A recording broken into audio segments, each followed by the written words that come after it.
আপনার গাছপালাগুলো একদম আমার দিকে তাকিয়ে রয়েছে ওদের থেকে খাওয়ার জন্য। আর নানু বাসার যে রাস্তা পুরো বাইক আমার ভুইরা গেছে, জানি না এটা মানে কোন সময় মানে ওয়াশ করুন বাইকগুলো। বাইকের যে অবস্থা দেখতেছি পুরা বাইকের একদম অবস্থা খারাপ। অ্যান্ড এখান দিয়া মানে প্যাক টেক লাগে নানু বাসার রাস্তা হয়তো ভালো না একদম।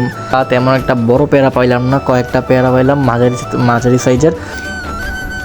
এরপর আমার চোখ আসলো নারকেল গাছে। নারকেল গাছের মধ্যে নারকেলগুলো যে বড় হয়ে রয়েছে, বাট দুর্ভাগ্য বৃষ্টির কারণে আমি গাছে উঠতে পারবো না, আর এগুলো পারতেও পারবো না এবং এগুলো থেকে খুব আফসোস হচ্ছিল। আর এই যদি পেরিকার মধ্যে এবং টিলার আশেপাশে যে ফুটেজগুলো সবগুলো ফুটেজ দিলাম, সিনেমেটিক ভিউ বলতে পারেন, সেগুলো একটু উপভোগ করুন।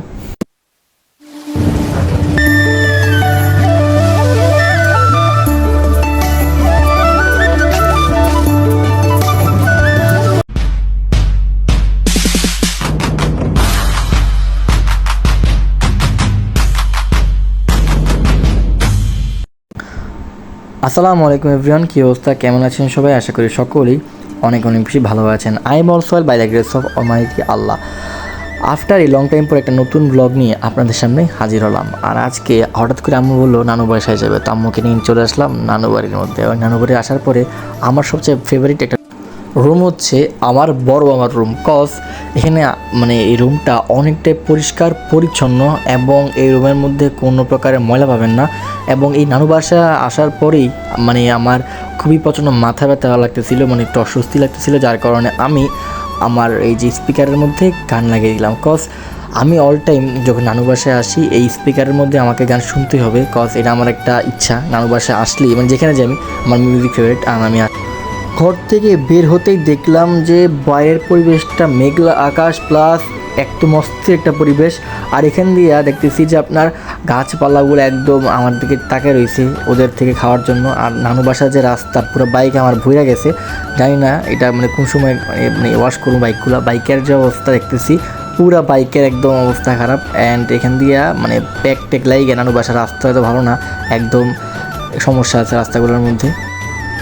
এরপর আমার নজর পড়লো এই যে গাছপালাগুলোর দিকে। গাছপালা অনেকটাই সুন্দর লাগতেছিল, তা যার কারণে কিছু ফুটেজ নিচ্ছিলাম। এখানে পেয়ারা গাছগুলোর মধ্যে পেয়ারা তেমন একটা বড় পেয়ারা পাইলাম না, কয়েকটা পেয়ারা পাইলাম মাঝারি সাইজের। ওইগুলো খেলাম, খুব উপভোগ করলাম পরিবেশটা।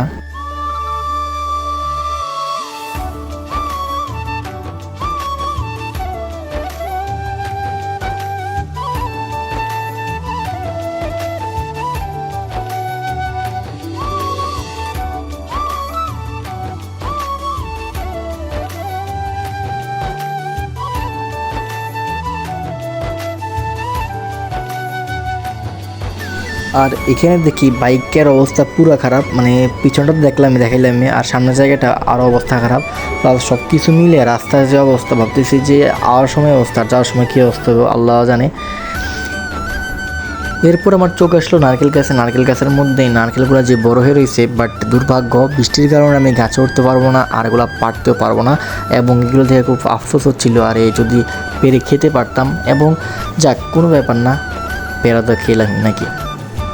আর অনেকে আমাকে প্রশ্ন করতেছে যে ভাই ব্লগ টক কম করেন কেন, বা নিয়মিত ব্লগ পাই না কেন, দুই একদিন গ্যাপ দিয়ে ব্লগ আপলোড দিই কেন? কারণ ভাই জানেন পরিবেশের যে অবস্থা, বৃষ্টির কারণে আসলে ব্লগ করা খুব কষ্টকর। এবং নানু বাসা আসার পরেই দেখতেছি যে মানে আপনার রাস্তার যে অবস্থা, মানে আমার নানু বাসার মধ্যে সবচেয়ে ফেভারিট জায়গা হচ্ছে এই টিলাটা।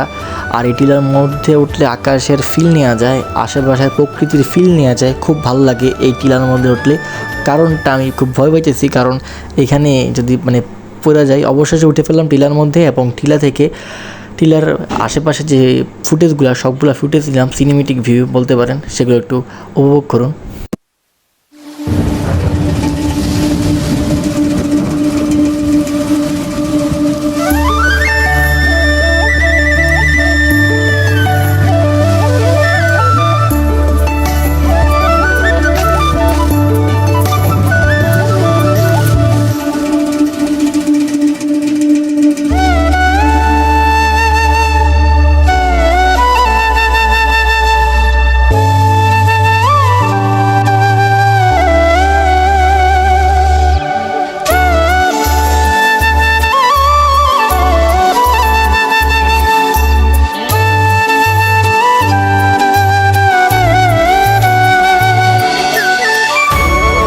এটা হচ্ছে নারায়ণগঞ্জের ঐতিহাসিক মাদকাসক্তি কেন্দ্র, আর এখানে যারা নেশা করে তাদেরকে ধরে নেয়।